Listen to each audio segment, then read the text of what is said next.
আর ঢুকলো কে? S Alam group, চট্টগ্রামের পটিয়ার ব্যবসায়ী মোহাম্মদ সাইফুল আলম। কিভাবে ঢুকলো? শেল কোম্পানি দিয়া। শেল কোম্পানি মানে জানেন কি?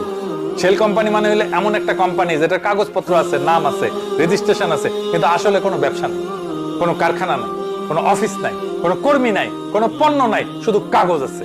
এটাকে বাংলায় বলতে পারেন ভুয়া কোম্পানি বা কাগজে কোম্পানি। তো এই শেল কোম্পানি দিয়ে কি করা হয়? ধরেন আপনি ব্যাংক থেকে ঋণ নিতে চান, কিন্তু আপনার নামে নিলে ধরা পড়বেন যে এত টাকা একজনই নিতেছে। তখন কি করবে? 10টা ভুয়া কোম্পানি খুলবে, প্রত্যেকটার আলাদা নাম, আলাদা কাগজপত্র, তারপর প্রত্যেকটা কোম্পানির নামে আলাদা আলাদা ঋণ নিবে। ব্যাংকের কাগজ দেখায় 10টা আলাদা কোম্পানির ঋণ নিছে, কিন্তু আসলে টাকাটা যাচ্ছে একজনের পকেটে। এস আলম ঠিক এই কাজটা করছে। এস আলমের শেল কোম্পানিগুলোর নাম ছিল এক্সেল ডাইং, আরামদাক Spinning, ABC Ventures, Grand Business, Platinum Endeavours, Paradise International, Blue International. নামগুলো শুনে মনে হয় সব উড়ে বাবা, কত বড় বড় কোম্পানি।